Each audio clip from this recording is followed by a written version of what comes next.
Today, we have a special treat for you, a feast of Halloween horror stories, guaranteed to give you chills.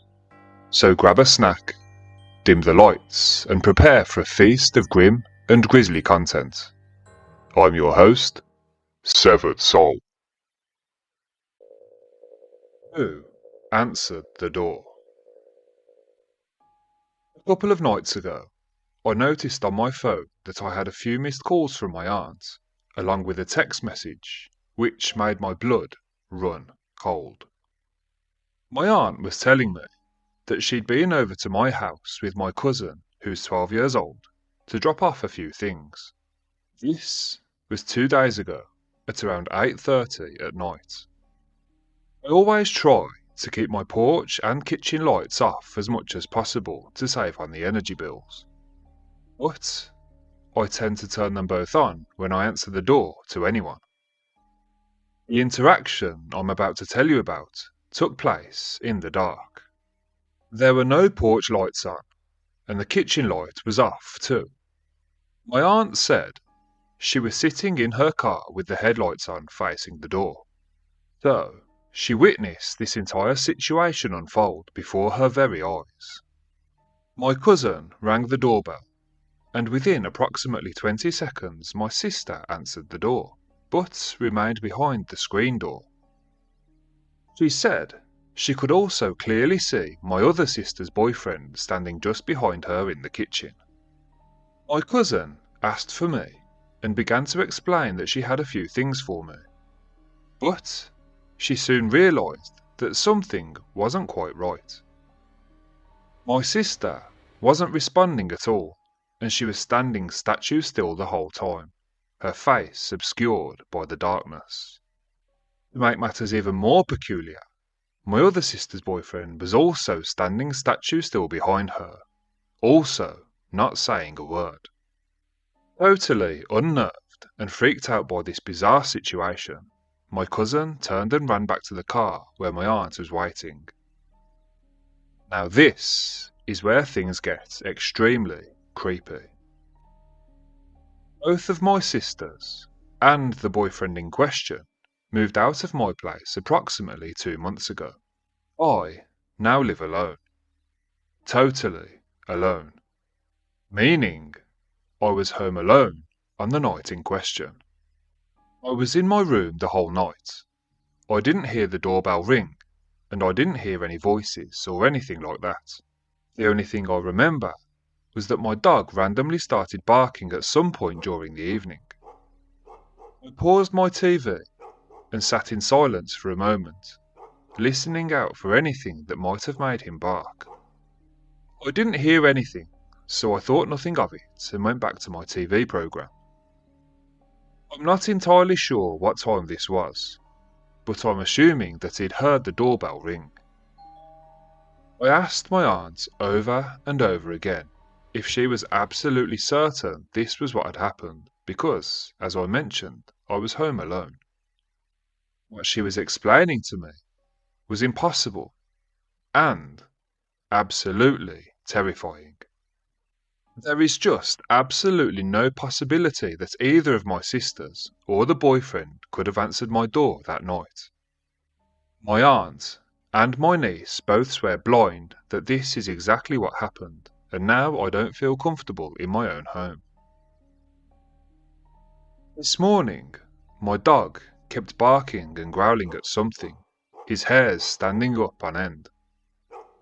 He's generally a very sweet and placid dog. He only ever demonstrates this kind of behaviour when he feels threatened or in danger.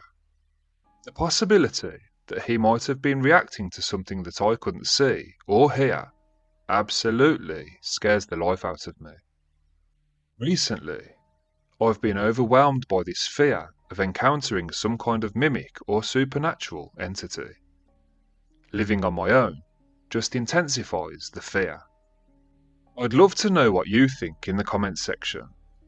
Is the OP dealing with something with a logical explanation, or something much more sinister?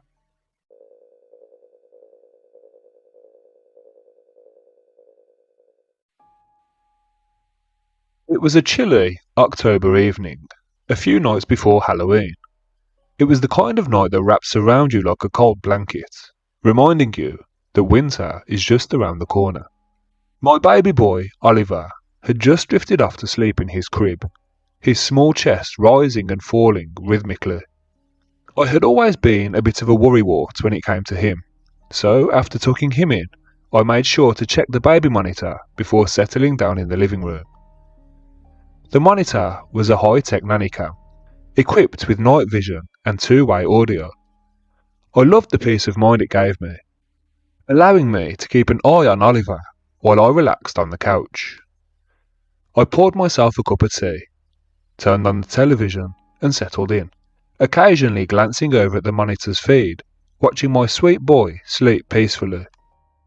As the minutes ticked by, the house settled into a comfortable silence. I found myself lost in my favourite show, but as the night progressed, I couldn't shake a lingering feeling of unease. Maybe it was the spooky atmosphere of Halloween creeping in, but I felt an odd chill in the air. Out of habit, I glanced at the monitor again, and my heart skipped a beat. For a moment, everything seemed normal, but then something caught my eye. A flicker of movement in the corner of the screen. I squinted, leaning closer. At first, I thought it was just a trick of the night vision, but as I watched, the shadows in the room shifted unnaturally. My breath caught in my throat. Maybe it's just my imagination, I whispered to myself, shaking my head. I took a sip of tea, trying to dismiss the feeling of dread creeping over me, but it was hard to shake off when I saw it again, this time unmistakable. Like something straight out of a horror movie, there was a dark figure standing just outside Oliver's crib. I scrambled for the volume dial, my heart racing. "Oliver?" I whispered, my voice trembling. The shadow loomed near him, and I felt a sense of panic clawing at my chest. I leaned closer to the screen, my heart pounding like a war drum. The figure seemed to bend down, its features obscured by the night vision, but I could see its form clearly. A tall, thin silhouette with long limbs. I felt a cold sweat break out on my forehead. "What the hell is that?" I muttered, my mind racing. I flipped the audio on, praying to hear my son's soft coos or cries. Instead, all I heard was a low, guttural whisper, too quiet to make out. "Get away from him!" I shouted, my voice breaking as I lunged for the monitor. As if responding to my fear, the figure turns its head towards the camera, and my stomach dropped. Its face was like a twisted, grotesque mask, with hollow eyes that seemed to bore into my soul. I felt bile rise in my throat as I scrambled for my phone, desperate to call for help, but the screen flickered, the feed distorting as the figure raised a hand towards Oliver. "No!" I screamed, racing down the hallway, my heart pounding in my ears. "Oliver!" I burst into his room, and the sight before me nearly made me faint. The crib was empty. Panic surged through my veins as I looked around the dimly lit room. The soft glow from the monitor was the only light, illuminating the empty crib where my son had been sleeping just moments before. "Oliver!" I cried, my voice echoing in the stillness. Just then, I heard a soft giggle, like a child's laughter echoing from the corner of the room. I turned around and my heart sank. There, in the shadows, was Oliver, standing on his tiny feet looking up at something standing next to him. Something I couldn't see. He was smiling, completely oblivious to the danger surrounding him. "Oliver, come here!" I shouted, rushing towards him. But as I reached for him, I could feel some kind of unseen force blocking my path, repelling me like an invisible barrier. The air grew cold, and I felt an overwhelming sense of dread wash over me. "Get away from my son!" I yelled, but my voice was lost in the oppressive silence. In this moment, a shadow seemed to manifest once more. It reached out towards Oliver, and I felt like time had frozen. I remembered the stories, the tales of the spirits drawn to children, seeking to steal their innocence. Not a fucking chance would I let that happen. Oliver! I screamed again, my voice breaking as I lunged forward. Before I could reach him, the shadow dissipated like a mist, vanishing into thin air. I scooped Oliver into my arms, clutching him tightly to my chest, my heart racing. The room felt heavy, as if the air itself was charged with a dark presence. "What's wrong, Mummy?" Oliver asked, his eyes wide and innocent, seemingly unaware of the terror that had just unfolded. I held him close, tears streaming down my face, desperately scanning the room for any sign of the entity that had threatened him. "Nothing, sweetheart, nothing at all," I whispered, my voice trembling. As I looked around the room, the shadows seemed to retreat, the cold air lifting, but I knew in my heart that the danger was still there, lurking just beyond the edges of my perception. I took Oliver back to the living room, clutching him tightly as I collapsed onto the couch, my mind racing. The monitor still flickered on, the feed showing my baby's empty crib, but now I was terrified to look away. I wrapped my arms around him, whispering reassurances, but I couldn't shake the feeling that whatever had come for him was still watching, waiting for the right moment to strike. The rest of the night passed in a blur of anxiety and fear. I kept the lights on, the monitor close, and Oliver nestled in my arms. Halloween was supposed to be a time of fun and fright, but I had unwittingly opened the door to something far more sinister, something that would haunt me long after this night had ended. If you're enjoying the stories so far, then before we move on to the next story, please do me a favour by clicking on the like button and subscribing to the channel if you haven't already. There may be a mimic in our house. I'm not at all familiar with the supernatural, if this is indeed what we may be dealing with, which is the explanation that we're leaning towards. So, this all started when my boyfriend was over yesterday. He had picked me up from work, and soon after arriving home, I went to take a shower. I was drying off when he opened the door and handed me my underwear. I told him that I appreciated the gesture, but I already had underwear in the bathroom with me. He jokingly snapped and said, "You just called me from downstairs to fetch you these. You'd better bloody take them." I just assumed he was joking, so I took the underwear and told him to go back downstairs, and thought nothing more of it. The next thing that happened was a couple of hours later. My roommate was getting ready to go and get some food with one of her friends.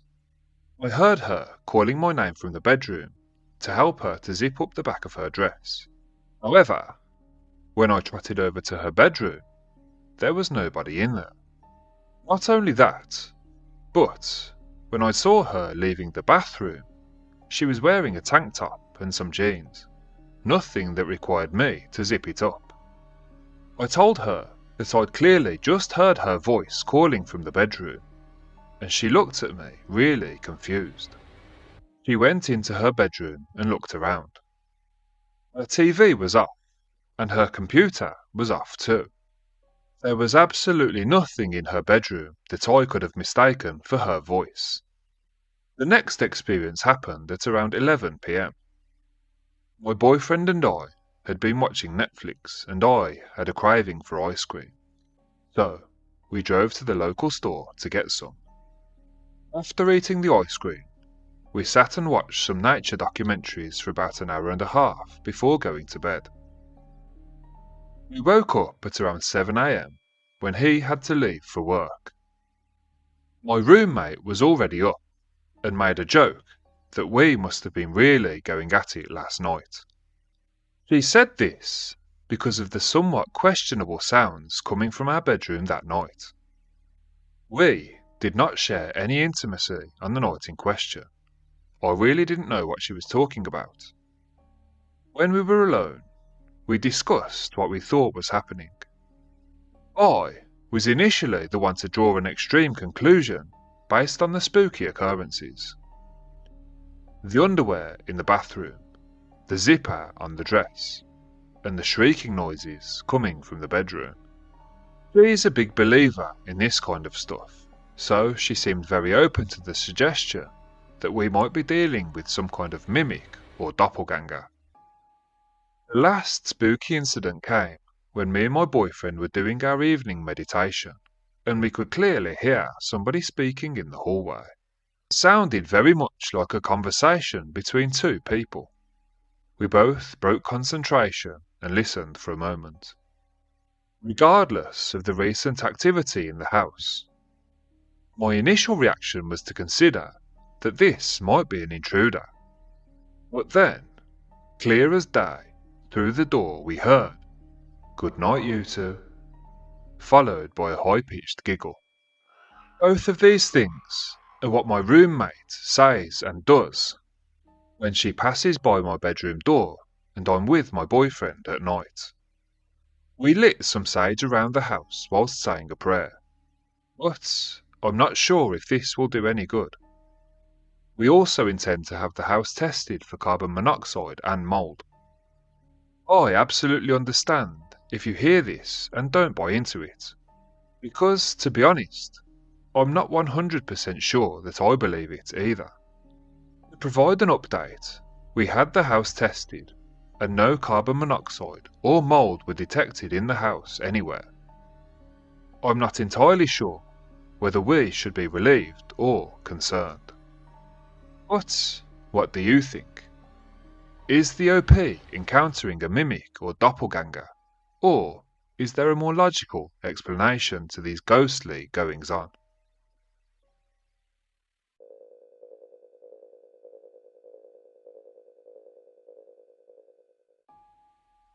I remember one Halloween when I was younger, probably about 12 or 13. The moon hung low in the sky, casting a spooky glow over our yard, where the trees stood like sentinels. I had always loved this time of year. The crisp air, the rustling leaves, the thrill of Halloween creeping ever closer. But tonight felt different. The shadows seemed deeper, and an unsettling stillness blanketed the house. My dad had gone out early that evening to do some last-minute preparations for our Halloween party. He promised he'd be back soon, but as the hours passed, I couldn't shake the feeling that something was off. I kept glancing out the window towards the garden shed at the end of the yard, its silhouette looming against the night sky. It was old and weathered, the kind of place where strange things could easily hide. Just as I settled down on the couch to watch a scary movie, I glanced again toward the shed and noticed this time that the door was open, swinging back and forth. I walked out into the yard to go and shut the shed door, but as I left the house, I noticed a sound. It was like a deep, rumbling, laughing sound, and it was coming from the shed. I approached with caution, wondering who on earth was in our shed. Then I heard a familiar voice bellow out from the darkness. "Ah, there you are. Come here, buddy. I need you." It was my dad's voice, unmistakable and inviting. A wave of relief washed over me, but it was quickly followed by a strange unease. "Dad?" I called out, my voice trembling slightly. "Is that you?" "Yeah, I'm in the shed. Hurry, please, I need your help," he urged, his tone filled with an urgency that sent a chill down my spine. I hesitated, glancing at my watch.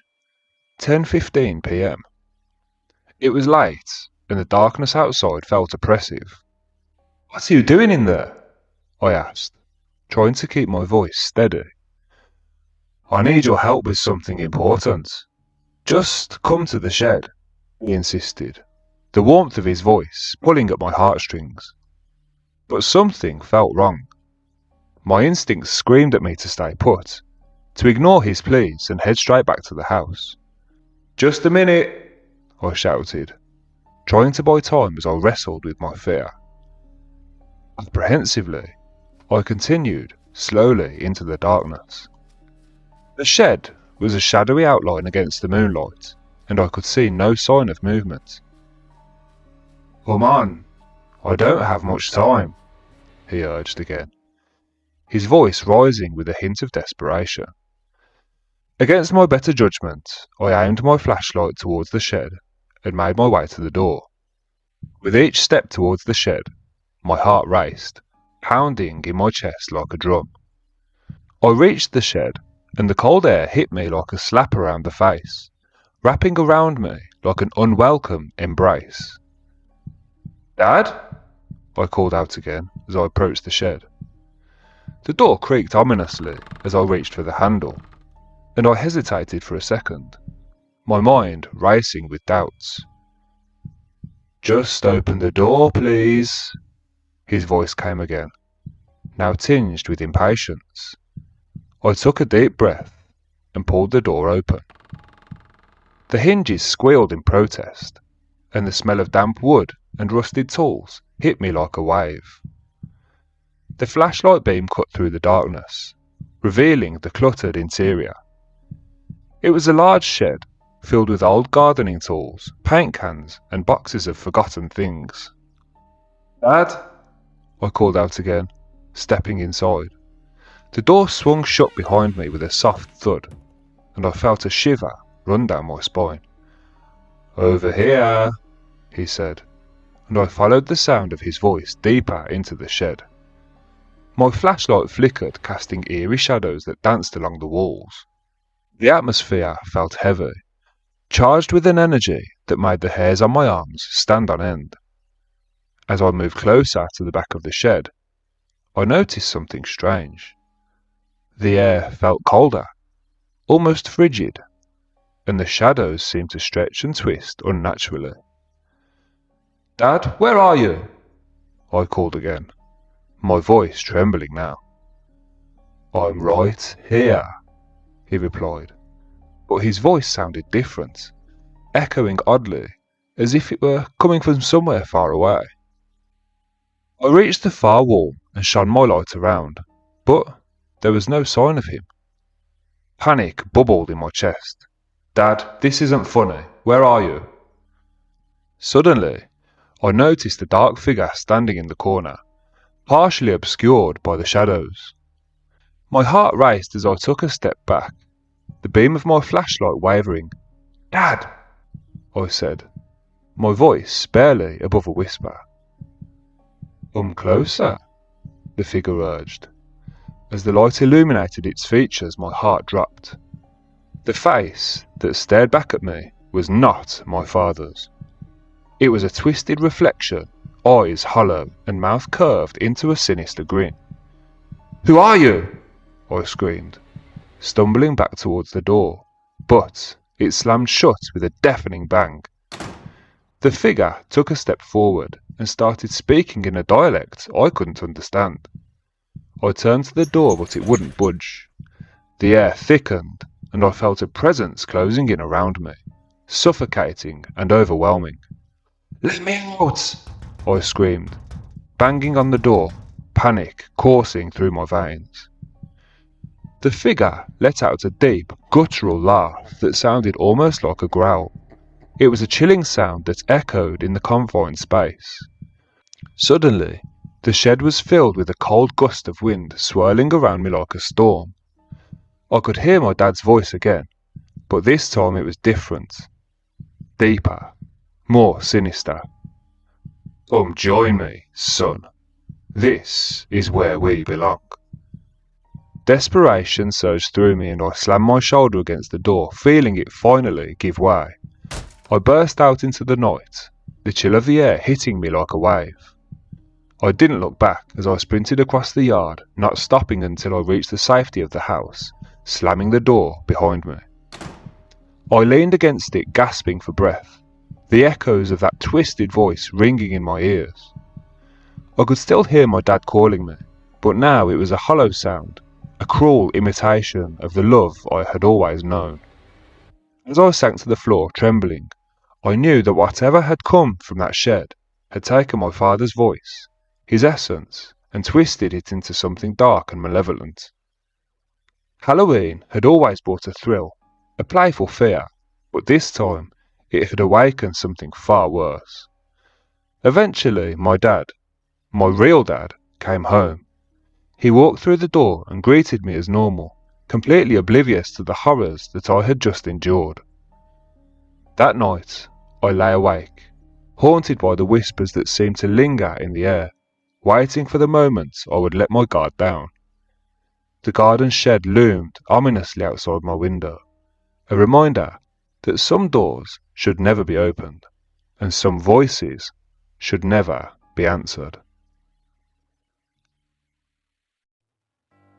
If you're enjoying the stories so far, then before we move on to the next story, please do me a favour by clicking on the like button and subscribing to the channel if you haven't already.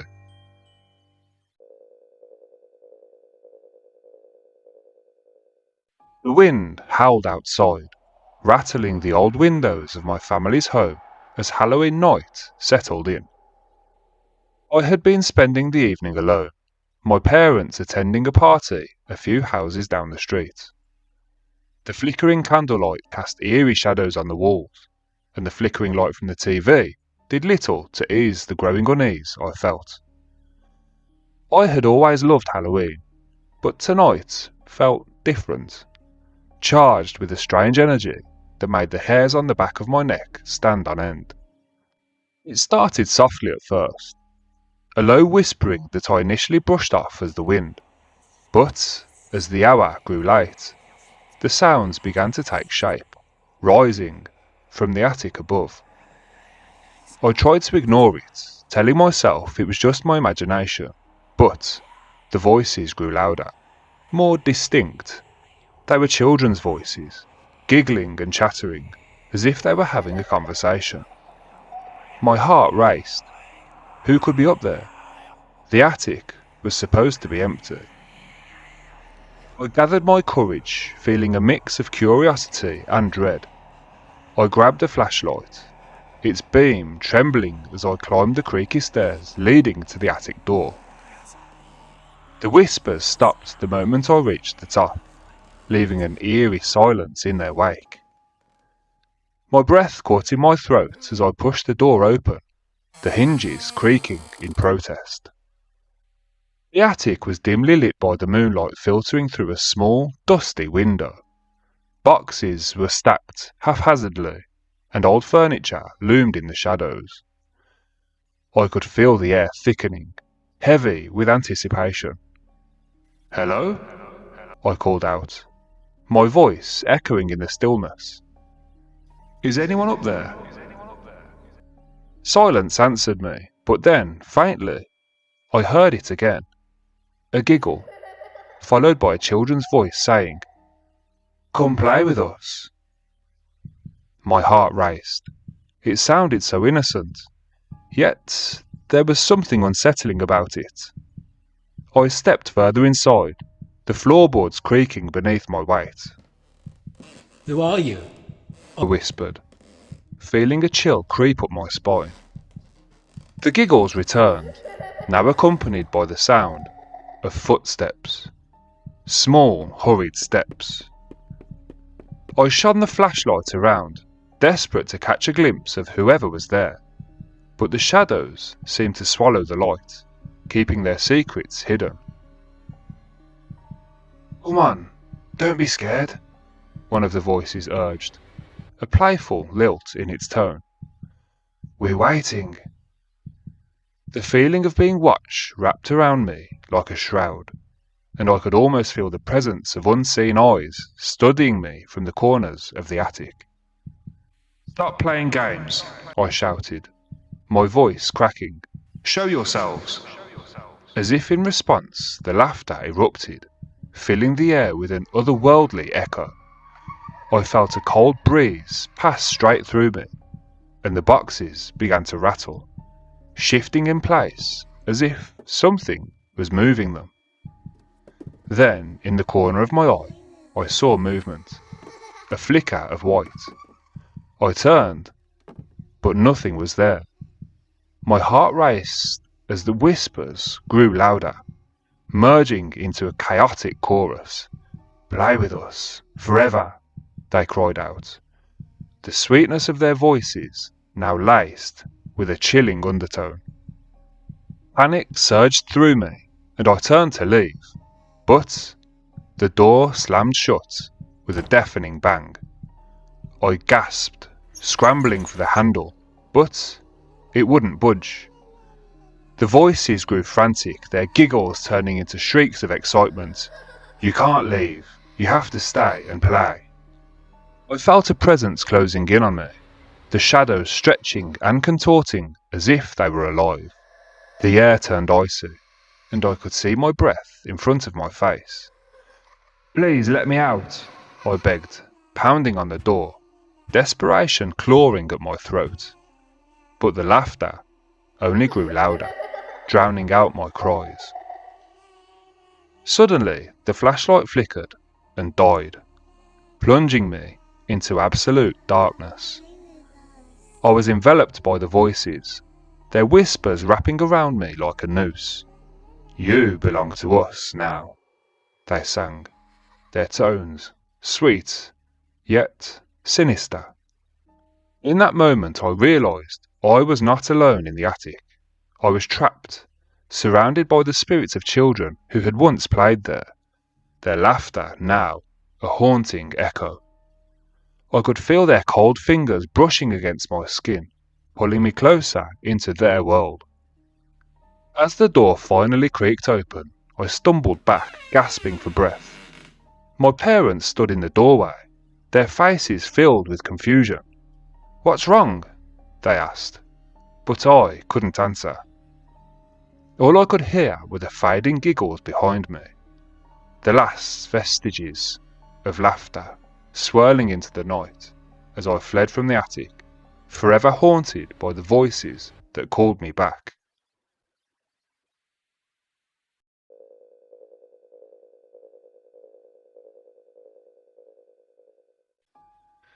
This happened on Halloween night a few years back. I had experienced a few strange things whilst living here. A door will be open when I swore I closed it. The TV will be on when I swore I'd turned it off, that sort of thing. But nothing that ever really scared me. That was until the night I'm about to tell you about. Me and some friends were renting a house on the cheaper side of town, not too far from our college. I had decided to spend the evening alone, relishing the chance to enjoy my favourite horror movies without any interruptions. My friends had all gone out to parties, but I preferred the cosy solitude of my home, where I could immerse myself in the thrill of the season. The flickering glow of the television cast eerie shadows across the living room as I settled onto the couch, a bowl of popcorn in my lap. The atmosphere felt charged, the wind howling outside, rattling the windows like restless spirits. I tried to shake off the feeling that something was watching me, but the excitement of the night kept me glued to the screen. As the movie reached its climax, I heard a soft scuffling sound echoing from the hallway. I paused the film, my heart racing as I strained to listen. The sound was unmistakable. Footsteps, slow and deliberate, padding along the wooden floor outside my bedroom door. My breath hitched in my throat. "Hello?" I called out, my voice wavering. "Who's out there?" I was expecting a response from one of my friends. Maybe they had forgotten something or come home early. However, I was greeted with silence, stretching on for what felt like an eternity. I grabbed my phone, the light from the screen providing a small comfort in the darkened room. Taking a deep breath, I stood up, my heart pounding as I moved cautiously towards the hallway. The footsteps had stopped, but the unsettling feeling in the pit of my stomach only grew stronger. Maybe it's just the house settling, I thought to myself, trying to rationalise the sounds I had heard. I reached my bedroom door, the wood cool beneath my fingers. With a shaky hand, I pushed it open, the creak of the hinges echoing in the silence. The room was dimly lit, shadows pooling in every corner. I stepped inside, scanning the room for any sign of movement. Everything seemed in place, but I couldn't shake the feeling that I was not alone. Just as I was about to turn back, I heard it again. Footsteps. This time, right behind me. I whipped around, my heart racing. The door swung gently on its hinges, and I felt an icy draft sweep through the room. "Who's there?" I demanded, my voice stronger than I felt. But once again, the only response was silence. Suddenly, I felt a cold breeze brush against my skin, a sensation that sent chills racing down my spine. I turned back toward the bed, and to my horror, the sheets began to pull themselves from the mattress, sliding off as if an invisible hand was tugging at them. I gasped, stumbling backward, my heart hammering in my chest. "Stop it!" I shouted, my voice echoing in the empty room. But the sheets continued to peel away, and I felt a cold presence enveloping me, wrapping around my shoulders like icy fingers. Panic surged through me, and I turned to flee. But as I turned, the door slammed shut in my face, trapping me inside. "Let me out!" I screamed, pounding on the door. But there was no answer. The air thickened, and I felt the weight of something unfathomable pressing down on me. The shadows in the corners of the room seemed to deepen, swirling like a storm. "Why are you here?" I cried, my voice breaking. "What do you want?" There was a few seconds of unbearable silence, which were interrupted by 3 horrendously loud bangs on my bedroom door. I could barely breathe, my heart racing as I turned back toward the bed, where the sheets had come to rest on the floor, now pooling like a shroud. I backed onto my bed, crawling back as far as I possibly could. With my back flat against my headboard, I felt like prey being stalked by a bloodthirsty predator. Then, again, 3 deafening bangs on the wall. I couldn't bear it any longer. In a moment of sheer desperation, I charged at the door, throwing my shoulder against it with all my strength. It gave way with a loud crack, and I stumbled into the hallway, gasping for breath. But the air felt different now, charged with something dark and foreboding. I ran down the hallway, my pulse pounding in my ears. As I reached the front door, I glanced back, half expecting to see something lurking in the shadows. But all I saw was the darkness of my home, the flickering light from the television casting long, eerie shadows. Without thinking, I yanked open the door and bolted outside. The cool night air felt oddly comforting. I didn't stop running until I reached the safety of my neighbour's porch, panting heavily, my heart racing. The sound of whatever was pounding on my door lingered in my mind, a chilling reminder of what lay within. As I stood there trying to catch my breath, I glanced back at my house.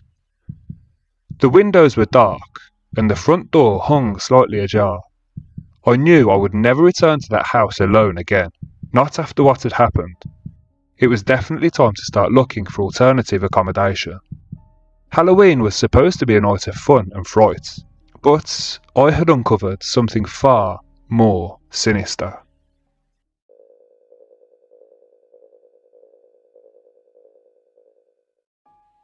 This happened on Halloween night a few years back. I remember the air was electric with excitement. I had always loved Halloween, dressing up, the thrill of haunted houses, and the promise of candy. But this year I found myself home alone, my parents having gone to a party down the street. I was content to spend the evening curled up with a bowl of popcorn and a scary movie, the flickering light from the screen casting shadows that danced across the walls. As the night wore on, I lost track of time, completely absorbed in the film, when I heard it, a soft creaking sound. I paused the movie, straining to listen. It was coming from the hallway, just outside my room. My heart raced, but I brushed it off as the old house settling. I was alone after all. It was a drafty old place, and the wind often played tricks on the doors. But, as I resumed watching, the sound came again. This time, more pronounced. I glanced toward the hallway and noticed the door at the end slowly swinging open. A chill ran down my spine. I hadn't opened it. In fact, I was sure I had closed it earlier. I convinced myself it was just my imagination, the excitement of Halloween getting the better of me. I pressed play, trying to immerse myself in the movie, but my focus was shattered by the unmistakable sound of another door creaking open and then slamming shut. My heart raced as I turned my head, and to my horror, I saw the bathroom door slowly inching itself open, revealing the pitch-black void inside. Panic surged through me as I stood up, my instincts screaming at me to investigate. As I stepped into the hallway, the atmosphere felt charged, heavy with an energy I couldn't explain. I approached the bathroom door cautiously, peering inside. Nothing, just darkness. I flipped on the light switch, illuminating the small space, but it was completely empty. I exhaled slowly, trying to calm my racing heart. Maybe it was just the wind again, I told myself. I returned to my room, locking the door behind me as a precaution. I resumed my movie, but the sense of dread lingered. It wasn't long before I heard the sound again, another door creaking open. This time, it was the front door. My stomach twisted as I felt a cold draft creep through the house. My mind was racing. Who could be messing with me? I had locked the door when my parents left. I felt paralysed with fear, but curiosity compelled me to investigate once more. I stepped into the living room, and the front door stood ajar, swaying gently as if somebody had just pushed it open. My heart pounded in my chest as I approached. "Hello?" I called out, my voice trembling. No response came, just the eerie silence of the empty house. I shut the door tightly, locking it again, and turning to go back to my room when I heard a soft giggle. It was unmistakably a child's laugh echoing from the hallway. My heart dropped as I felt the hairs on the back of my neck stand on end. I had no siblings. There were no children in the house. This was downright terrifying. I crept slowly towards the sound, the laughter growing more distant, leading me deeper into the house. The hallway stretched out before me, dimly lit by the flickering light from the living room. I followed the sound, each step feeling heavier, like I was wading through thick fog.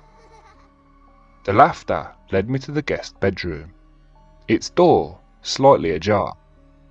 Taking a deep breath, I pushed the door open. The room was dark and still, the only light coming from the hallway behind me. "Is anyone there?" I called out, my voice echoing in the silence. The laughter stopped abruptly, replaced by a heavy stillness that settled like a weight in the air. Just as I was about to turn away, I felt a cold breeze wash over me, sending shivers down my spine. The door to the guest room slammed shut behind me, trapping me in the darkness. I spun around, my heart racing, and rattled the door handle, but it wouldn't budge. Panic set in as I pounded on the door, desperation clawing at my throat. "Let me out!" I shouted, but there was no response. I could hear my heart pounding in my ears as I pressed my back against the wall, trying to steady my breathing. Then I heard it again, soft, childlike giggles, now echoing inside the room with me.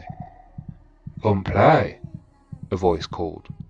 sweet and playful, but it sent chills down my spine. In a blind panic, I threw myself against the door, and with a sudden force, it burst open, sending me tumbling into the hallway. I scrambled to my feet and ran back to my room, slamming the door shut behind me. I locked it tight, my heart racing as I sank to the floor, gasping for air. The rest of the night passed in a blur of terror. I huddled in the corner of my room, clutching my phone, the sounds of the doors creaking and giggles echoing in my mind. I waited until I heard my parents return, relief flooding through me when I finally heard their voices. When they came in, I tried to explain, but they laughed it off, attributing it to my overactive imagination. But I knew what I'd heard, what I'd felt, and what I had seen. Halloween night had turned into something I would never forget. A night filled with whispers of things that should have remained hidden. And the chilling reminder that sometimes, when you're home alone, the laughter in the shadows isn't just the wind.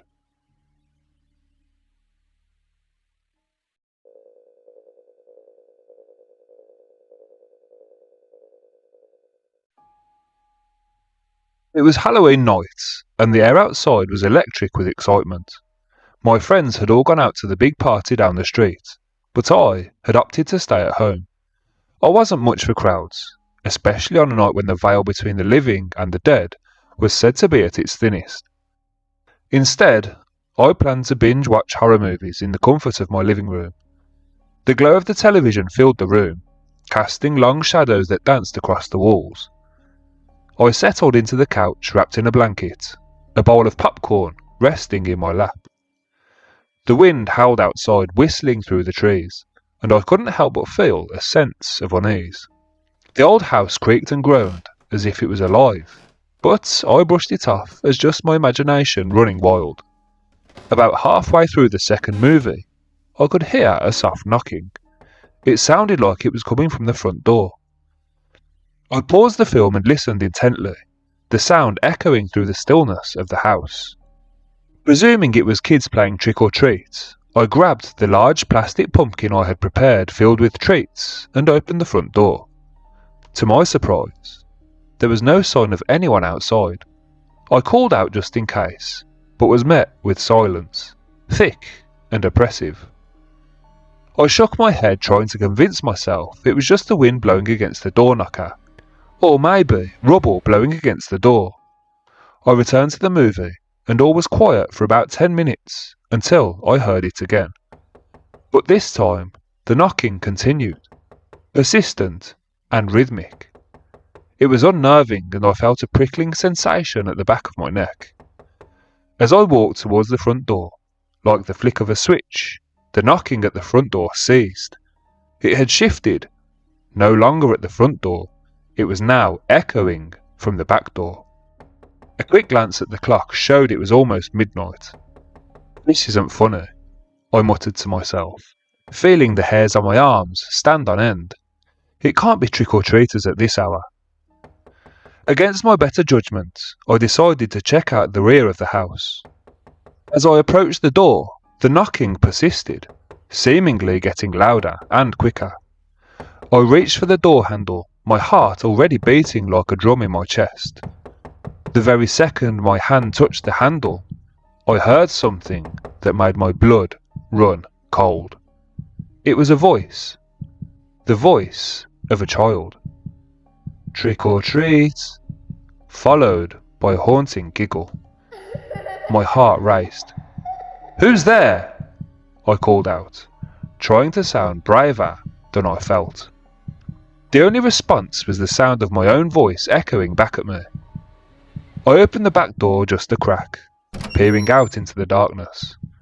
The yard was empty, shadows stretching across the ground like fingers grasping for me. I shivered and closed the door, closing my eyes for a moment to steady myself. When I opened them, I couldn't shake the feeling that I wasn't alone. What happened next was like something straight out of a nightmare. The knocking returned. However, It was now inside the house. The knocking was now coming from the living room door. It sounded frantic, like someone was desperate to get in or out of the living room. "Please stop! Leave me alone!" I shouted, trying to muster all the courage I could. I marched back to the living room, but as I entered, the knocking shifted again. Now at the front door, then the back door, then the bedroom door down the hall. It was as if something was toying with me, moving around the house just out of sight. With each knock, my heart pounded harder. I felt trapped, like a mouse in a maze. "Stop it!" I yelled, feeling the weight of fear pressing down on me. I stood in the centre of the living room, breath coming in quick gasps, waiting for the next sound. But then it stopped. Silence enveloped the house, heavy and suffocating. I glanced around, trying to gather my wits. I could hear my heart beating in my ears, and I was about to turn back to the couch when I heard the same soft, childlike giggle coming from the hallway. My stomach dropped. It sounded too innocent. It was sinister, just completely terrifying. I crept towards the hallway, my pulse racing. "Hello?" I called out, my voice shaky. "Is anyone there?" No answer came, just the echo of my own words. I reached the end of the hallway, where the shadows pulled the thickest. The bathroom door stood ajar, and a flicker of movement caught my eye. "If this is a prank, it's not funny. I'm about to call the police," I shouted, my voice trembling. As I stepped closer, the door creaked open slightly, revealing darkness beyond. I hesitated, but curiosity pushed me forward. I peered inside, but the bathroom was empty. Just as I was about to turn away, I felt a cold breeze waft past me, chilling me to the bone. Suddenly, the knocking started again, more frantic than before.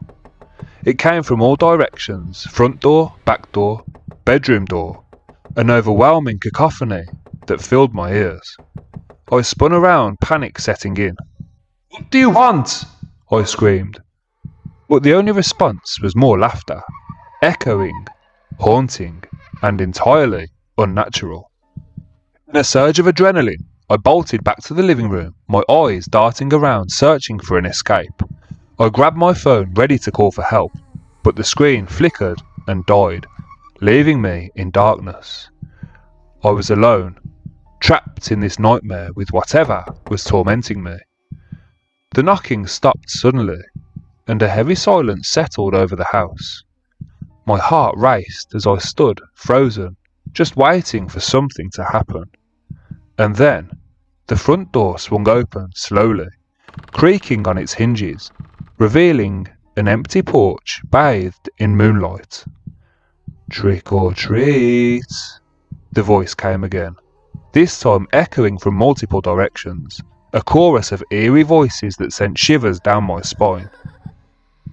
I didn't think. Fear took over, and I sprinted for the back door, throwing it open and bursting into the night. I ran across the yard, the chill of the Halloween air biting at my skin. I didn't stop until I reached the safety of my neighbour's porch, breathless and trembling. As I turned back to look at my house, the door stood wide open, the shadows dancing in the moonlight. I could still hear the faint echoes of laughter, the knocking fading into the night. I knew that whatever had been in my house was still there, lurking in the darkness, waiting for me to return. That Halloween night changed everything for me. I had always loved the thrill of the season, but now I knew there were things out there, things that knocked on doors and whispered in the dark. And as I stood on that porch, I vowed never to spend another Halloween alone.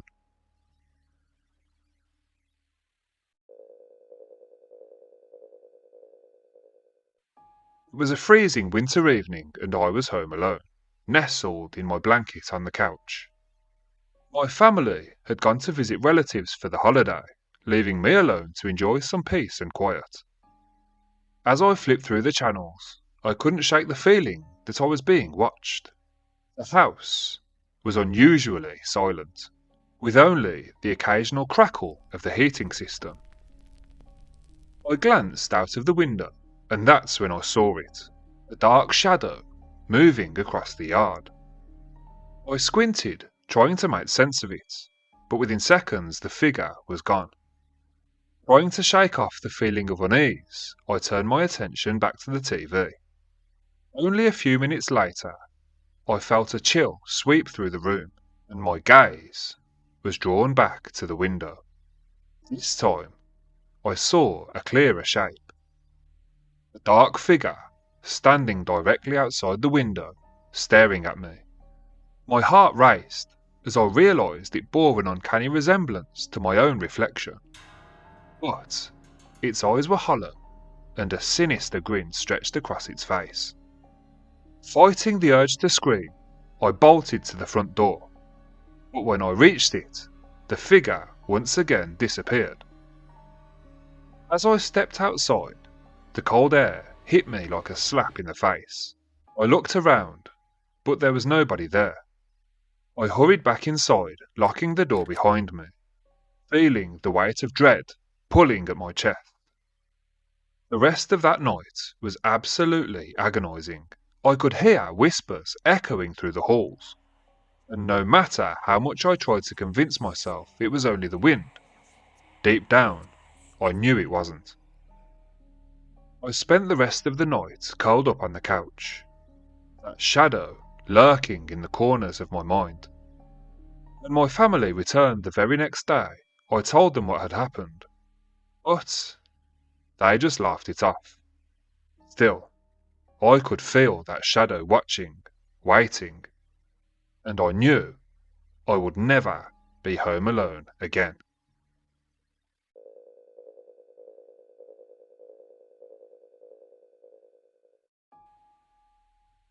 The following incident happened on Halloween night, a time when the veil between the living and the dead is said to be at its thinnest.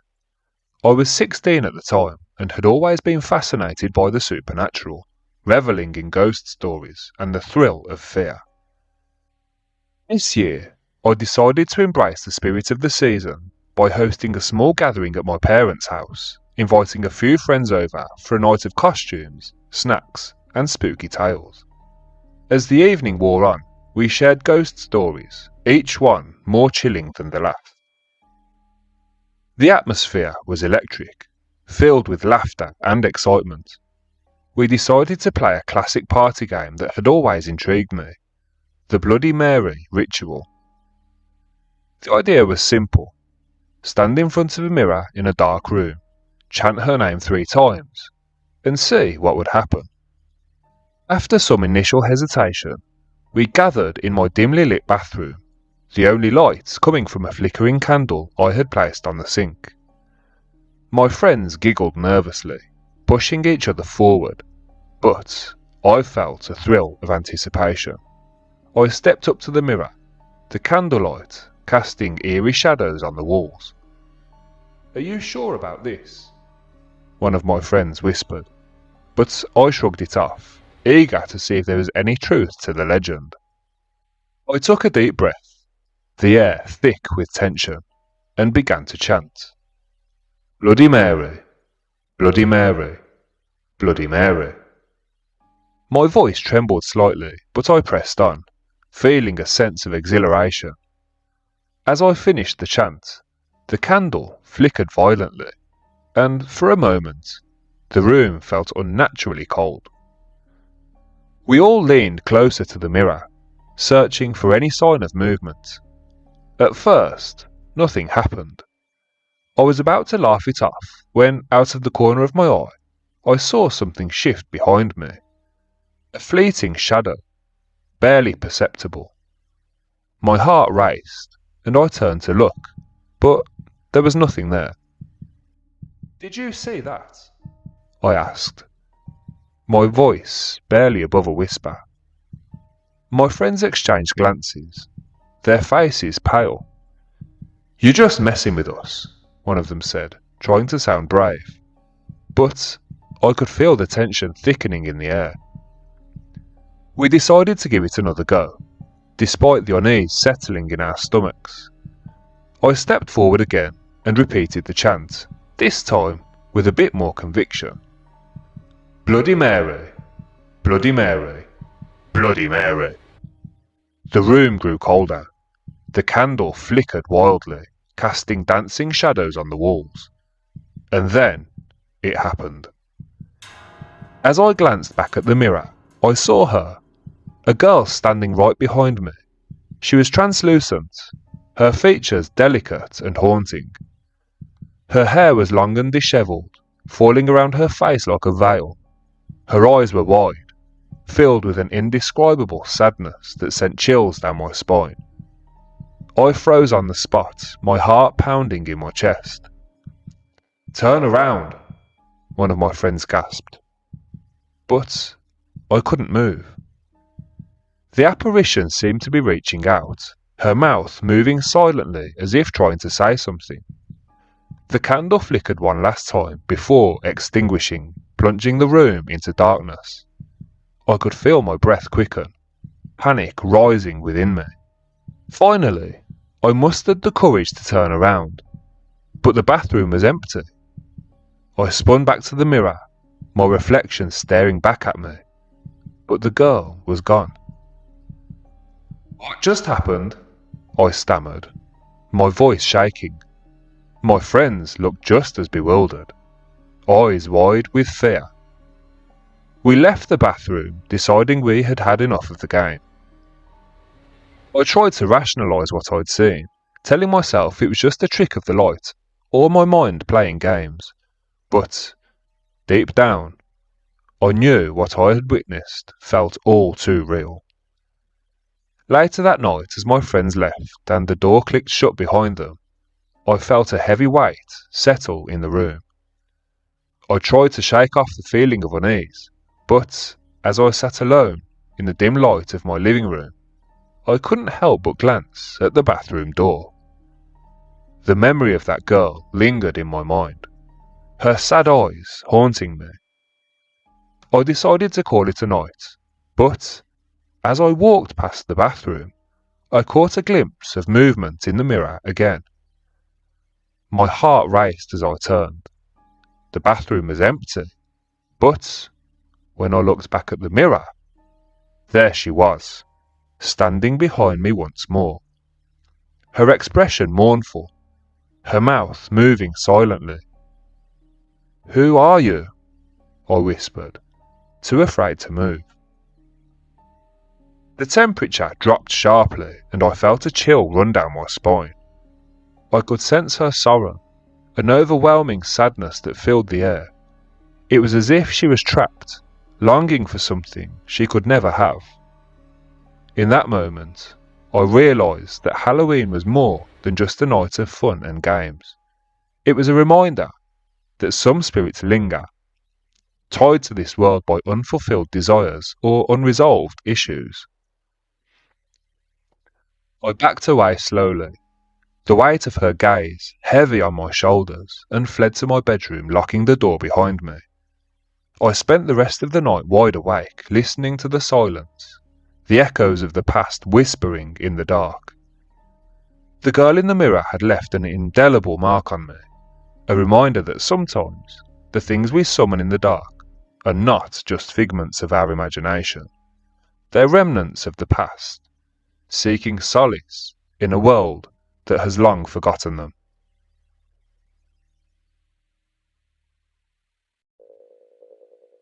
There is a mimic in my house. I've been haunted by paranormal experiences since I was a child. I have always been open and receptive to paranormal energies, possibly to a fault. When I very first started dating my now husband, I will tell him all sorts of stories of paranormal encounters that I experienced through my childhood and into my teenage years. He has always been interested in the paranormal, and my stories always intrigued him. But he'd never experienced anything for himself. That was until he moved in with me. I've always been convinced that I had some kind of supernatural energy attached to me since childhood, and it just kind of stayed along for the ride. Me and my husband have lived in different locations, and I'd often call him to explain my experiences to him whenever I had one. It was never anything malicious, and I would always joke that my Casper was just doing these things to gain some attention, to let me know that he was still there. My husband always just kind of laughed it off because it was never a real issue. Everything always just seemed harmless and playful. I've walked into my office and seen my desk chair spinning around when nobody else was in the room. I have smart TVs all throughout the house, and they will often all rotate and turn on in the middle of the night as if somebody is trying to watch them. There was also a time when I witnessed one of the TVs scrolling through the different HDMI options. Thinking maybe I was sitting on the remote, I stood up to check underneath me. That's when I heard a thud come from the other side of the room. It was the remote falling on the floor, with nobody else around. Items that have specific locations, like keys, will often turn up in random places, like under the sink or in a sock drawer. There have been times when I've closed my closet doors at night, only to wake up in the morning with them all open and clothes strewn all over the place. I'm a very light sleeper. I can't sleep if there's even a sliver of light in my room. Even a small amount of light will wake me up from a deep sleep. I've woken up to the bathroom light turning on more than one occasion. This requires me to get out of bed to turn it off so I can go back to sleep. My computer will sometimes power on by itself, and it's a big tower with a button that requires a small amount of effort to push. But since my husband moved in, things have gone from inconvenient and annoying to sinister and somewhat oppressive. Lately, the activity seems to have changed. We're experiencing something different and totally chilling. I now believe that the entity is mimicking me. Often, when I'm downstairs and my husband is in his office upstairs, he will walk out to the landing of our stairwell and shout down to me, asking me if I'd called his name. Usually, if I need something or if I have a question for him, I'll just call him on his cell phone if I'm too lazy to run upstairs, or if I'm in the middle of cooking and can't leave the stove. Even when I'm laying down in bed and he's on his computer in the same room, he will pull his headphones off and ask me what I need. He has stopped gaming midstream to come and find me, aggravated that I'm calling him when I literally haven't said a word. Every time I tell him that I hadn't said his name, he gets this confused look on his face, as if he's trying to work out if I'm telling the truth or not. For a while, each of us were thinking, are we losing our minds? Am I actually saying something and not realising it? However, yesterday was a turning point. I was laying in bed reading a book, and he threw a bottle of water on the bed next to me. I said thanks, but asked him why he'd bought me a bottle of water. He said, "Don't you remember asking me for a bottle?" I told him no, and pointed to a bottle of water that I already had on the nightstand next to me. With an undertone of annoyance in his voice, he said, "You literally just yelled downstairs to ask me to bring you up a cold bottle of water." I explained to him that I hadn't shouted down at all. Why would I, when I'd already brought a bottle of water up to bed with me? At that very moment, something seemed to bump the nightstand, sending the bottle of water tumbling to the floor. We both shot each other a look of deep concern, a look that said, "Did that really just happen?" I'm not sure if this is the same entity that's followed me throughout my life. just now being more aggressive, or if this is something entirely new. We've tested for gas leaks, etc., and the results came back to say that our home is safe, thank God. We also came up with the idea to text each other for a week, whenever he hears me calling him when we're in separate rooms. This little test has produced some interesting results. However, I do believe that it's aggravated the entire situation. I feel like we've annoyed it because we're not having that verbal conversation any longer. We aren't giving this thing the attention it craves so desperately. I say we've aggravated the situation because it's now happening to me too. Within the last week, I've had 2 instances where I've clearly heard my husband call my name. The first time was in the laundry room, when he was asking me what we were having for dinner, when actually he was on a conference call in his office upstairs. The other instance was a couple of days ago in the hallway just down from our bedroom, when he asked me if I'd seen his sketchbook. His sketchbook is a custom-made, hand-sewn, leather-bound book that I purchased for him 8 years ago. It's his most cherished gift from me, and it's kept in a very specific spot. This entity does move things from time to time, but this book is very heavy, and stays on his drafting table whenever he isn't using it. Both times I asked my husband if he had said those things, and both times he absolutely insisted that he hadn't. He has also heard my voice a few times in the past week as well. Twice calling his name to ask if he'd seen my phone, and once again asking if he would grab me a drink. Previously, somebody asked if he only hears me calling him when he has his headphones on. He hasn't been wearing his headphones any of the times he's heard me calling him this past week. So, we've been able to rule that one out. A few strange things have started happening recently that weren't happening before. The TVs haven't turned themselves on lately, but it will flicker 5 times when we turn it on, before the light turns solid. We've tried moving it to a different power outlet near his desk, and changed the bulb, but this doesn't seem to have helped. We also have 2 fans in our bedroom, a ceiling fan and a tower fan. Both have been turning off in the middle of the night. To me, that's worse than the TVs and the lights turning on. I need the sound of the fan and the constant breeze to sleep comfortably, so as soon as they turn off, which is within a matter of seconds of each other, I wake up. Neither of the fans is set on a timer, we've both checked. The bathroom lights continue to turn on randomly at night, and we still wake up to the closet doors open when we've closed them the night before. At this point, I should probably mention that I did have a few interactions with an Ouija board when I was about 16 years old. Nothing significant ever came of those few times to my knowledge, as we just ended up blaming each other for the planchette moving. As my first paranormal memory happened when I was about 4 years old, I don't feel that this current situation was brought on by teenage stupidity. Personally, I do strongly believe that it's the same entity trying to get my attention, but maybe it could be something attached to the house or the surrounding property. We've purchased sage, but we haven't done it yet because we want to make sure we're doing it properly.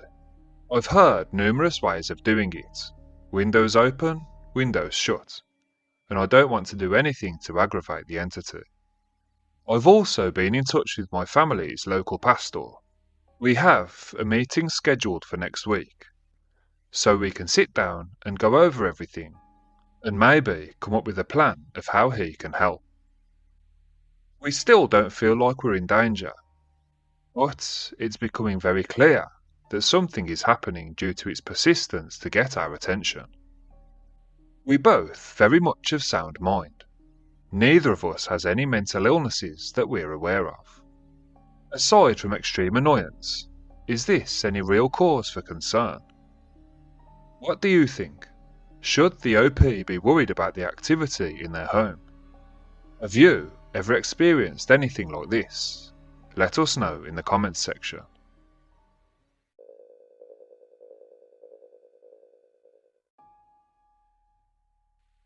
The chill of Halloween night wrapped around me as I descended into the basement, armed with only a flickering flashlight. The air was thick with the smell of damp concrete and something else, something metallic. This was supposed to be just a fun adventure with friends. We had dared each other to explore the old house at the end of the street, rumoured to be haunted. I had never believed in ghosts, but as I stepped into that darkness, a shiver ran down my spine. The door creaked ominously behind me, and I felt an irrational urge to run back upstairs. But I forced myself to stay, fueled by the bravado of my friends waiting above. I could hear their muffled laughter, a welcome sound that seemed to be fading away as I ventured deeper into the shadows.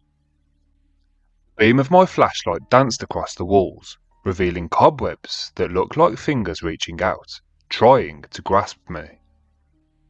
As I moved further in, I heard a faint whispering, like a breeze brushing through the cracks of the old foundation. I paused, my heart pounding. It's just the wind, I muttered to myself, but the whispers grew louder, more distinct. It sounded like somebody saying my name, echoing through the damp air, soft, pleading, "Help me." I turned on my heel, intending to go back, but the door slammed shut with a loud bang, plunging me into an engulfing darkness. Panic surged through my whole body. I rushed to the door, rattling the handle, but it wouldn't budge. I was trapped. The whispers intensified, swirling around me, and I could almost make out words. "Stay with us." They were no longer soft. They screamed for me to listen. My flashlight flickered again, casting an eerie glow that illuminated the corners of the basement. Shadows danced, forming shapes that seemed to loom closer. "Guys, let me out!" I shouted, but my voice sounded small, swallowed by the darkness. I banged on the door, hoping my friends would hear me, but the only response was silence, heavy and suffocating. Then I felt it, a cold breath on the back of my neck. I froze, my body paralysed by fear. The whispering had turned into a laughter, a sinister sound that echoed off the walls. I spun around, shining the flashlight into the darkness, but there was nothing there, just the oppressive stillness of the basement. Suddenly, the light flickered again, and for a brief moment I saw them, faces staring back at me, pale and hollow-eyed, mouths twisted into ghastly grins. They were standing just beyond the reach of the light, a group of spectres, their laughter echoing in my ears. "Join us forever." I stumbled back, the flashlight slipping from my grasp and clattering to the floor, extinguishing itself. I was plunged into total darkness, the whispers now a cacophony of wails. I pounded on the door again, desperation flooding my veins. "Please let me out!" But then, as if the house itself had come alive, I felt a pull, a force dragging me towards the shadows. I fought against it, clawing at the floor, but the darkness was too strong. "You can't leave," they breathed, their voices merging into one. "You're one of us now." In that moment, I realised the truth. This was not just a basement, it was a grave, and I had stumbled into a trap laid many years ago. As I was pulled deeper into the void, my last thoughts were of my friends, who would never know what happened to me. Just as I felt I'd lost all hope, the door creaked open above, and I could hear my friend's faint laughter again from upstairs, and a familiar voice called my name. With the last ounce of energy I had left in me, I scrambled to my feet and fought my way to the top of the stairs. I gasped for breath as I reached the top, slamming the door behind me. I vowed never to go down into that basement ever again.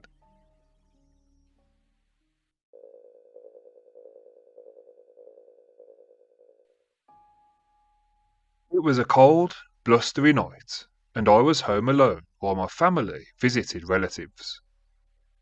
The wind howled outside, and the eerie creaks of the old house seemed to echo in the silence.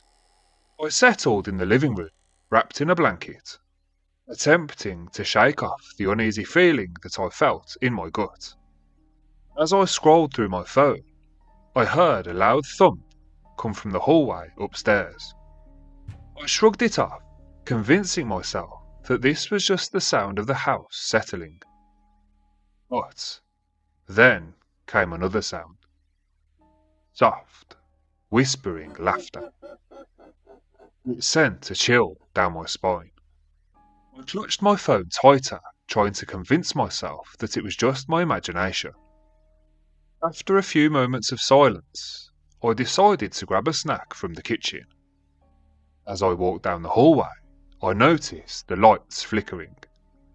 My heart was racing, but as I reached for the light switch, the lights went out completely, plunging me into absolute darkness.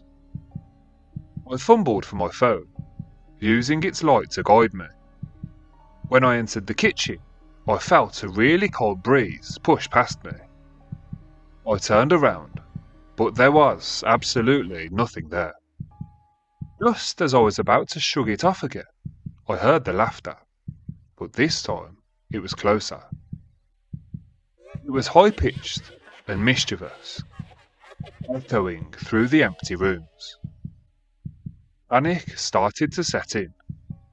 I grabbed a knife from the counter, feeling foolish but desperate. I crept back towards the stairs, my heart pounding. Each step I took felt like an eternity. As I reached the bottom of the staircase, I froze. A shadow flickered at the top of the stairs, and I could have sworn I saw a small figure dart into the bathroom. The laughter grew louder, a haunting melody that echoed in my ears. Summoning all my courage, I called out, "Who's there?" My voice trembled, swallowed by the darkness. No answer came, just silence. I took a deep breath and slowly climbed the stairs, each step creaking ominously under my weight. When I finally reached the hallway, the bathroom door was ajar. I slowly pushed it open with trembling hands, the light from my phone illuminating the empty space. The mirror was fogged up, and in the steam I saw it written, "You shouldn't be alone." I stumbled back and my heart was racing. Suddenly the door slammed behind me. I was trapped. I pounded on the door, panic rising within me. Laughter returned, echoing in my mind, relentless and mocking. Finally, with a surge of adrenaline, I kicked the door open and ran down the hall. The laughter following me like a ghostly shadow. I bolted for the front door, throwing it open and stepping out into the icy night air. I didn't stop running until I reached the neighbour's house, breathless and terrified. I was too scared to ever be alone in that house again. The laughter still echoes in my mind, a chilling reminder that sometimes being alone can invite more than just solitude.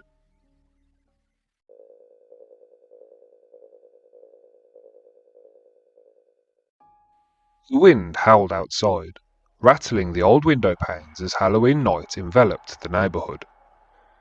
I had always loved this time of year.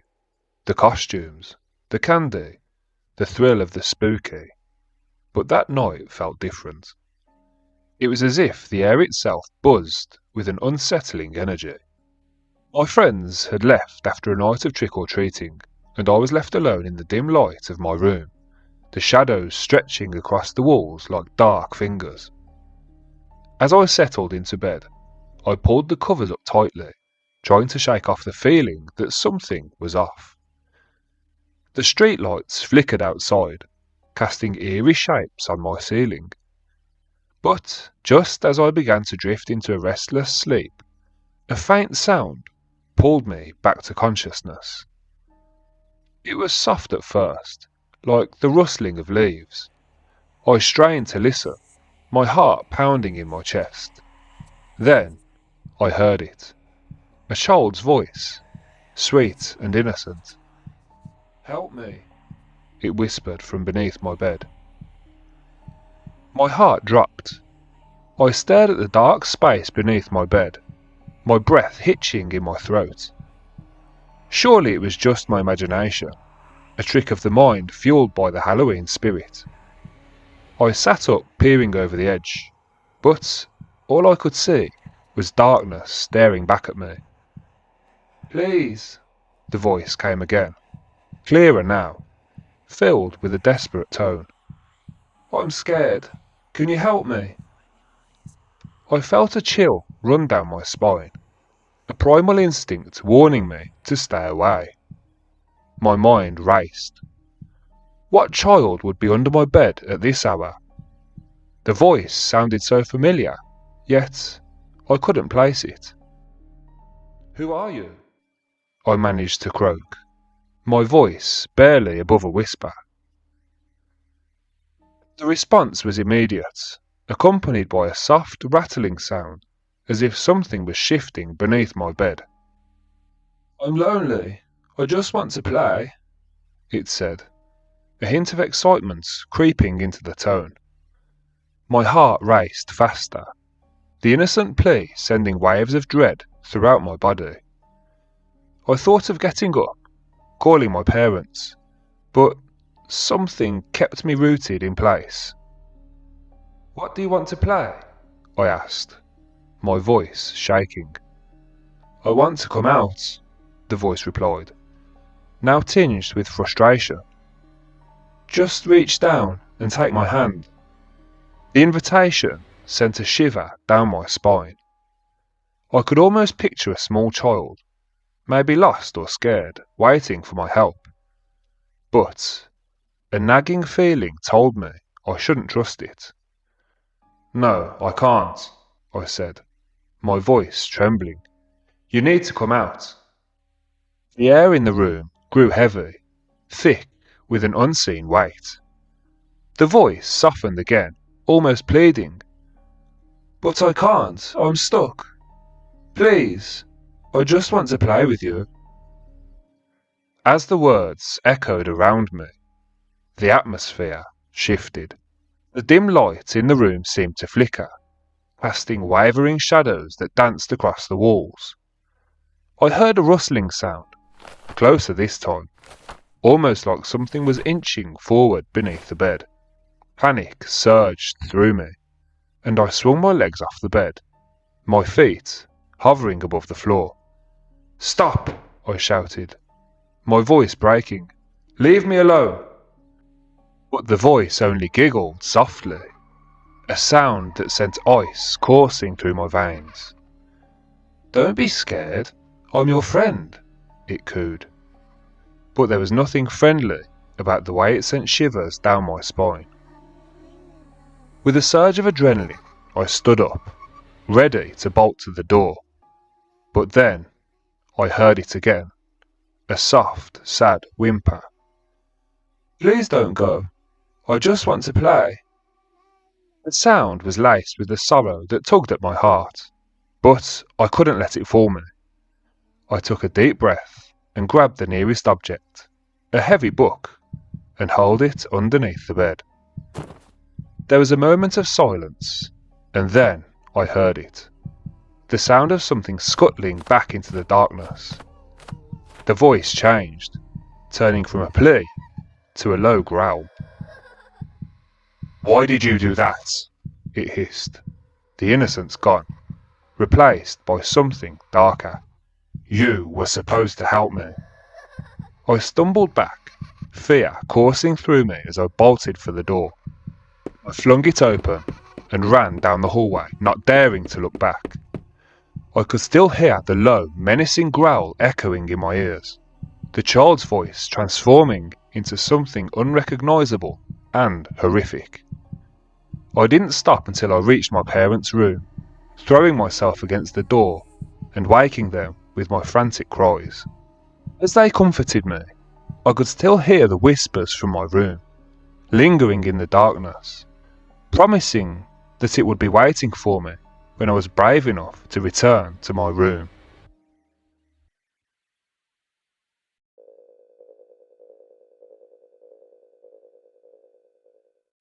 I was 17 years old, babysitting for my sister for the night. It was the night before Halloween, and the air was thick with an unsettling chill that crept through the old house like a ghost. My sister Mia and I spent countless nights exploring the creaks and groans of our family's huge, 100-year-old home, but tonight felt different. The house seemed dark and cold, more so than usual, and every whisper of the wind sent shivers down my spine. Mia had gone to bed early, her excitement for Halloween bubbling over, while I stayed up to finish a horror movie marathon.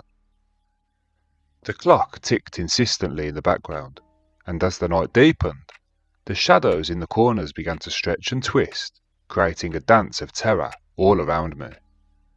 As the credits rolled on my last film, I heard something, a soft, familiar voice calling my name from the attic. "Nancy, come up here please, I need you."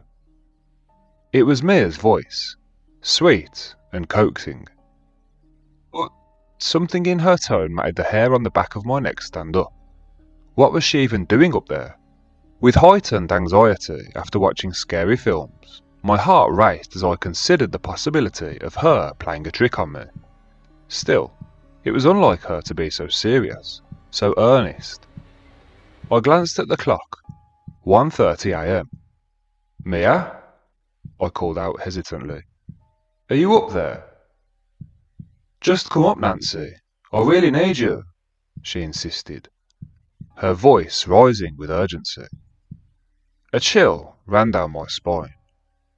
The attic had always been a place of mystery.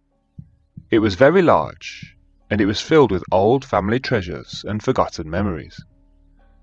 I had always felt an unshakable dread about it, a sense that something was lurking just beyond the stacks of boxes and cobwebs. But the desperation in Mia's voice pulled at my heartstrings. What should I do?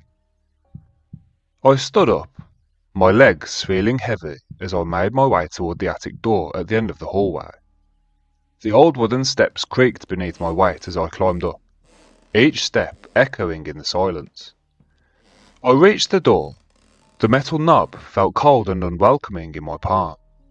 "Mia, are you really up there?" I asked, my voice trembling. "Yes, please, I'm scared," she replied, her voice now tinged with a slight quiver that sent a wave of panic through me. I took a deep breath and pushed the door open, the hinges groaning in protest. A dark void met my gaze as I stepped inside. I flicked on the light, and the bulb flickered hesitantly before illuminating the cramped space filled with boxes, old furniture, and dust. "Mia?" I called out again, but there was no reply. As I scanned the room, I felt an overwhelming sense of dread wash over me. The air was heavy, charged with an energy that made my skin prickle. I stepped further inside, the floorboards creaking beneath me, and called out again. "Mia, where are you?" "Over here," she called back, her voice echoing from the far corner of the attic, where the light barely reached. My heart raced as I approached, each step feeling like a descent into darkness. "I'm so glad you're here," she said softly, but something in her voice felt off, almost distorted. When I reached the corner, I was met with a sight that made my blood run cold. There, in the shadows, stood a figure that resembled Mia, but her face was obscured by darkness. "Mia?" I whispered, my voice barely audible. "Is that really you?" "Of course it's me," the figure replied, but the voice was wrong, too smooth, too inviting, lacking the familiar warmth of my sister. "I've been waiting for you. Come closer." At that moment I heard a shuffling sound come from behind me. I heard a voice that alerted all of my senses at once. Every hair on my body stood on end. "Nancy, what are you doing up here? Who are you talking to?" I turned to see Mia at the entrance of the attic, yawning and rubbing her eyes. I hesitated, fear gripping my heart like a vice. "Mia," I said with a trembling voice. "But if you're... then who—" I turned once again to face the dark corner of the attic, which was now empty. With an undertone of urgency in my voice, I told Mia to go back downstairs immediately. I followed closely behind as quickly as I could without hesitation.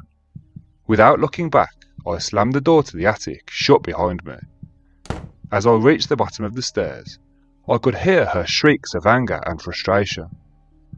I ran down the hallway as fast as I could, my heart racing.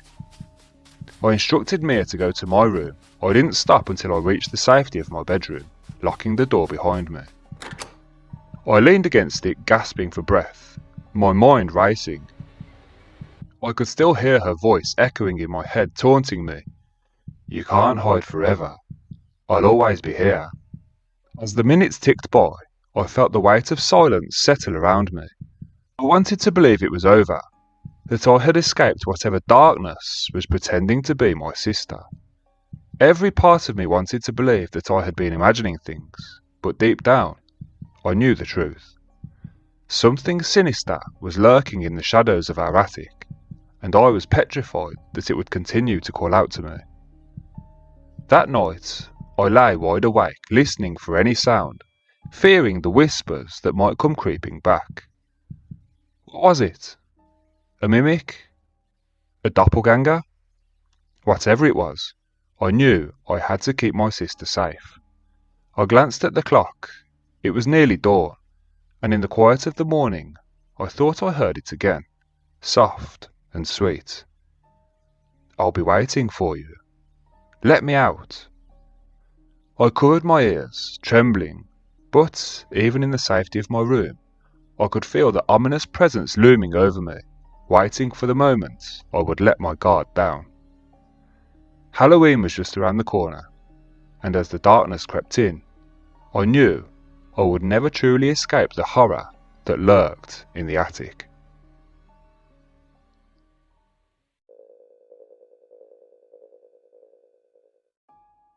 When I was a kid, I stumbled upon an old doll in my grandmother's attic.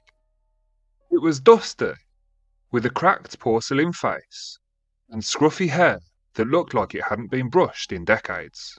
However, despite its creepy appearance, I felt an inexplicable pull towards it. I decided to bring it home, thinking it would be a neat addition to my collection.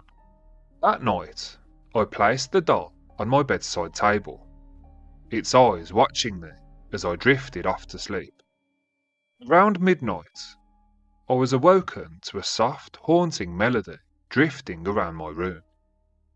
Initially, I thought it was just a dream, but as I opened my eyes, the music grew louder.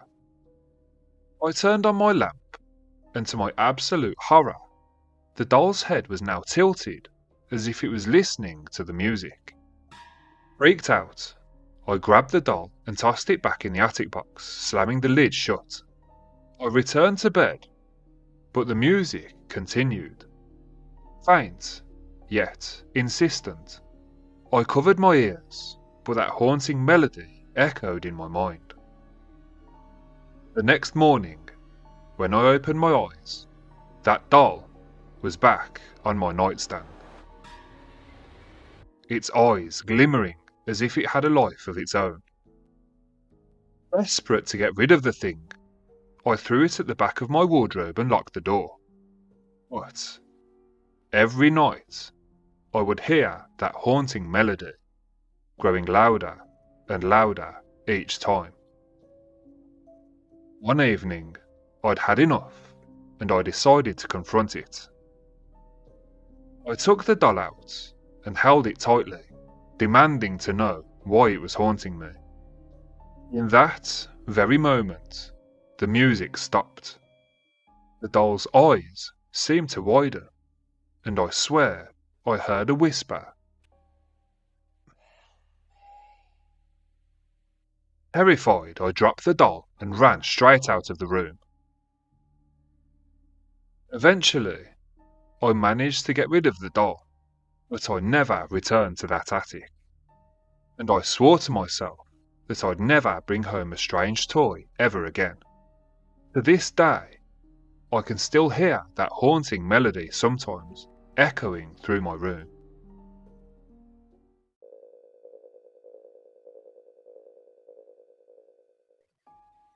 It was a stormy night, and I was cozied up on the sofa. The rain was pounding against the windows.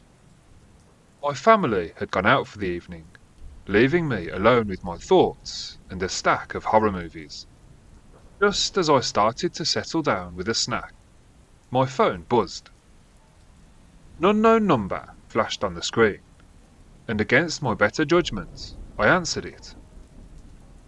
Help me. A voice whispered, weak and trembling. My skin crawled. "Who is this?" I asked. But the line went dead. I sat there in shock. My heart was absolutely pounding in my chest. Was this a prank? I tried to shake it off, but the unease settled in my gut. Moments later, the phone rang again, and again I answered. My voice was shaking. This time, the voice on the other end was clearer, more frantic. "I'm trapped inside your house. Please help me." Panic flooded my senses. I could feel tears prickling at the corners of my eyes. I jumped up and started searching the house, calling out, but there was absolutely no response. I tried to call the police, but my phone wouldn't connect. Frustrated, I set the phone down and checked the windows, peering outside into the torrential rain. Just then, I heard a soft tapping noise coming from the basement door. My heart thudded loudly in my chest as I made my way towards the noise. I stood at the basement door, my hand hovering over the doorknob. "Is anyone there?" I called out, my voice trembling. Just then, the tapping stopped, and in that moment, again, my phone buzzed. I answered, breathless. "Who are you?" I demanded. Again, the voice came through like a whisper. "It's you. You need to let me out." A chill shot down my spine and I stumbled backwards, dropping the phone. I ran back upstairs, slamming my door shut and locking it behind me. I hid under my bed, and as I closed my eyes, there were 3 loud thuds on my bedroom door. The whispers followed me, taunting me, and I spent the rest of the night huddled underneath my bed, praying the morning would come quickly. Not long after this incident, I learned of a tragic accident that had taken place inside my house decades ago. This was when I realised that I wasn't alone after all. Now, every time I hear my phone ring, I hesitate, knowing that some calls are better left unanswered.